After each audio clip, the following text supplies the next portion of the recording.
नमस्ते भाई। बहुत सारे बच्चे स्ट्रेटजी की बात कर रहे थे। स्ट्रेटजी का मैं बता चुका हूँ भाई, सिंगल सिंगल वीडियोस में चारों सब्जेक्ट्स की डाल दूंगा।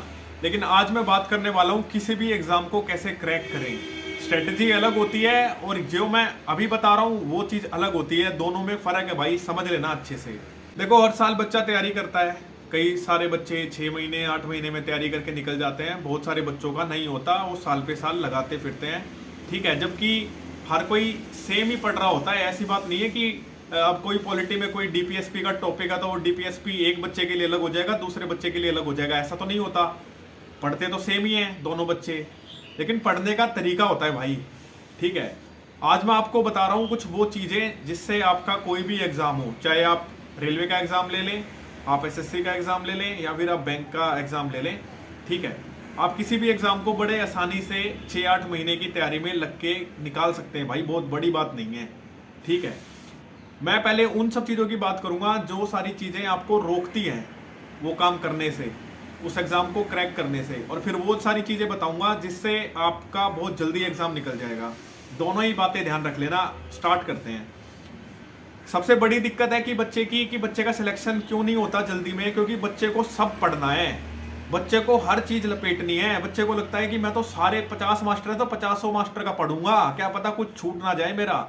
जो फोमो क्रिएट कर रखा है ना हर मास्टर ने कि आपने हमारी ये सीरीज नहीं की तो आपका तो होगा ही नहीं। और कुछ टाइम में फिर दूसरी सीरीज, फिर कोई मैथ का मास्टर आ जाएगा, फिर कहेगा ये हमारे तरीके हैं, इस वाले तरीके से आप पढ़ोगे तो आपका एग्जाम ऐसे हो जाएगा। उस कुछ टाइम बाद कोई दूसरा मास्टर आ जाएगा, वो अपने अलग तरीके दे देगा।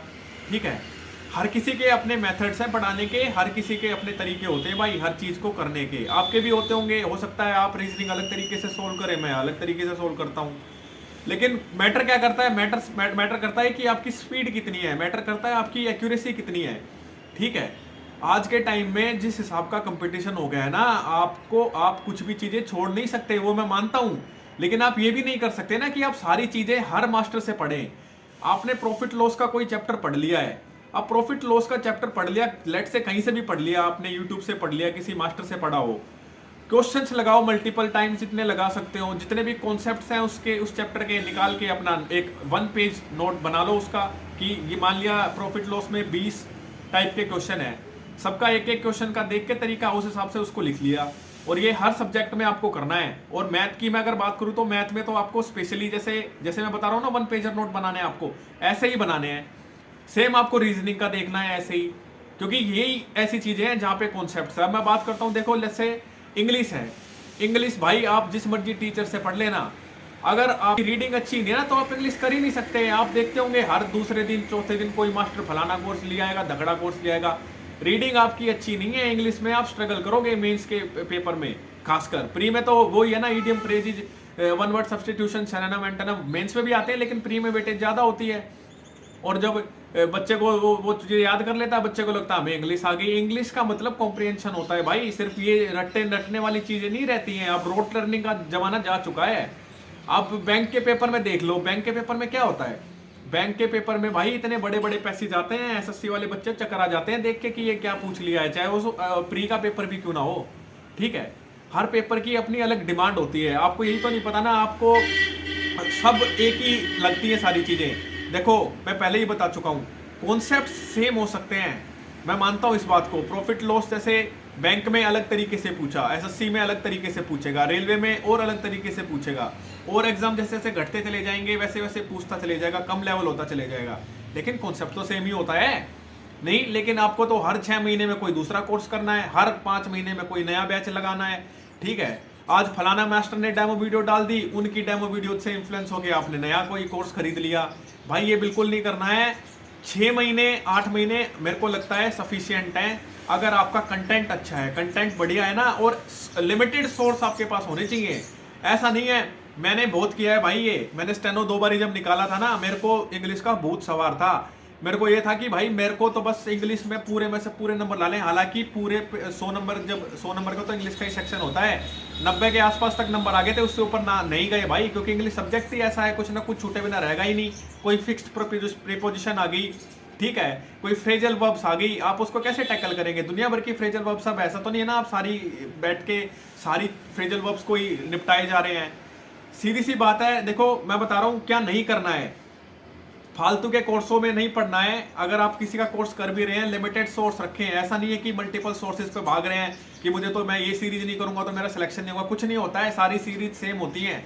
चाहे वो कोई भी मास्टर चला रहा हो, जीके का चला रहा हो, अंग्रेजी का चला रहा हो, चाहे मैथ का चला रहा हो, कोई भी, चाहे कोई मॉडल पेपर करा रहा हो, सब सेम होता है। ऐसा कुछ नहीं है कि कुछ अलग हो जाएगा, ठीक है। साइंस बदल थोड़ी जाएगी, 9वीं 10वीं की साइंस जो आती है वो चेंज थोड़ी हो जाएगी।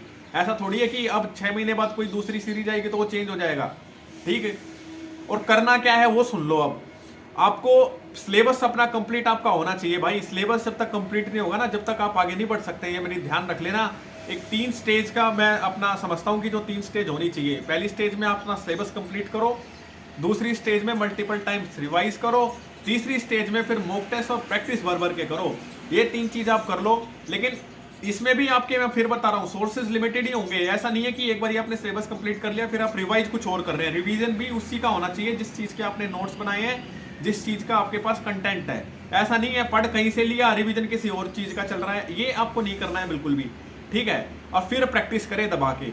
फिर आपका काम सिर्फ प्रैक्टिस का है। फिर दिन दुनिया भाड़ में जाए, आपको इस चीज से कोई लेना देना नहीं है। फलाना मास्टर अब कोई दूसरी सीरीज लिया है, मैं आप उसमें भाग लूं।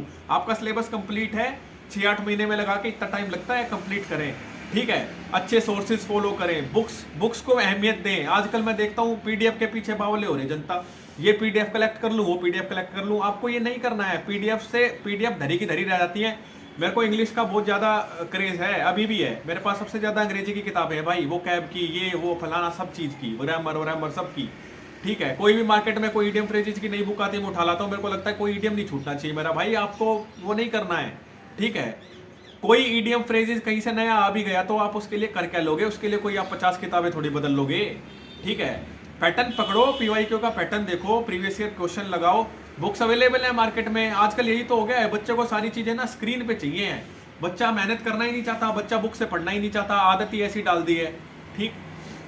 बाकी भाई और भी बहुत सारी चीजें, वीडियो बहुत लंबी हो जाएगी, चैनल से जुड़ जाएं। और स्ट्रेटेजी जैसा मैंने बताया, अब मैं एक एक वीडियो, मैंने सारा एनालिसिस कर लिया है, एक एक वीडियो आप तक पहुंचेगी। जैसे इंग्लिश की अलग आएगी, रीजनिंग की अलग आएगी, ठीक है। और एक वीडियो भी मैं पिन कर रहा हूँ, मैंने इंग्लिश को बताया कैसे अप्रोच करना है, आप वो वीडियो भी जरूर चेकआउट कर लें। मिलते हैं अगली वीडियो में भाई। और फालतू के टीचरों से बचते रहे, मैं बारी बारी ये चीज़ कहता हूँ। आजकल सिर्फ पढ़ाई नहीं रह गई है भाई, सिर्फ बिजनेस बन गया है। ध्यान रखिए इस बात को। मिलते हैं भाई।